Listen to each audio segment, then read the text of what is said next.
विष्णु भगवान की जय। पद्मा एकादशी आषाढ़ शुक्ल व्रत कथा।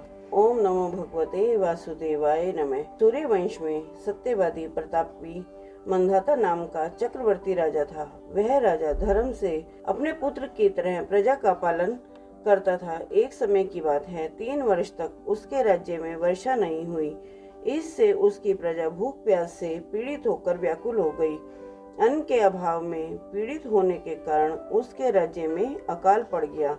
फिर प्रजा आकर राजा से बोली, हे राजन, मेघ रूपी विष्णु भगवान सब में व्याप्त हैं, वे ही वर्षा करते हैं। हे नृपते, अन्न के न होने से प्रजा नष्ट हो रही है, ऐसा यत्न करिए जिससे कल्याण हो। राजा बोला, आपने सत्य कहा, तथापि मैं प्रजा के हित के लिए यत्न करूंगा। ऐसा विचार करके राजा ने कुछ सेना साथ में ले ली। ब्रह्मा जी को प्रणाम करके गहन वन में चला गया। तपस्वी मनुष्यों के आश्रम में विचरने लगा। राजा ने ब्रह्मा जी के पुत्र अंगिरा ऋषि को देखा, जिनके तेज से दिशाओं में प्रकाश हो रहा था। दूसरे ब्रह्मा जी की तरह मालूम होते थे। उन्हें देखकर जितेंद्रिय राजा प्रसन्न हुआ और सवारी से उतरकर हाथ जोड़कर चरणों में प्रणाम किया।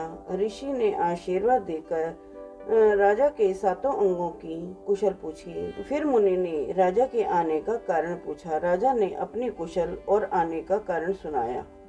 राजा बोला, मैंने धर्म से पृथ्वी का पालन किया है, परंतु मेरे राज्य में वर्षा नहीं हुई। इसका कारण मैं नहीं जानता। इस संदेह को दूर करने के लिए मैं आपके पास आया हूँ।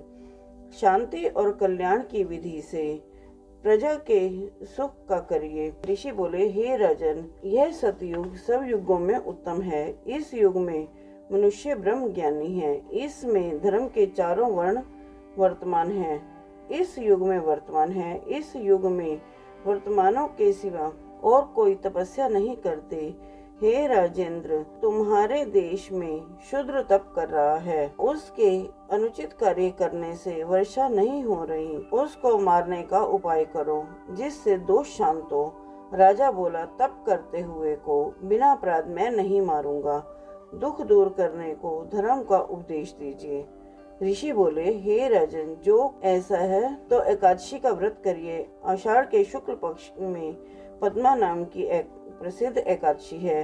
इसके व्रत के प्रभाव से निश्चय ही वर्षा होगी। यह सबको देने वाली और सब उपद्रवों को नष्ट करने वाली है। हे नृप, तुम प्रजा और परिवार सहित इसका व्रत करो। मुनि का यह वचन सुनकर राजा अपने महल में आया और पद्मा नाम एकादशी का व्रत किया, और व्रत के करने से सब राज्य में वर्षा हुई। भगवान की कृपा से मनुष्यों को सुख हुआ। इस कारण यह उत्तम व्रत करना चाहिए। यह एकादशी देवशयनी एकादशी भी कहलाती है। और विष्णु भगवान की जय।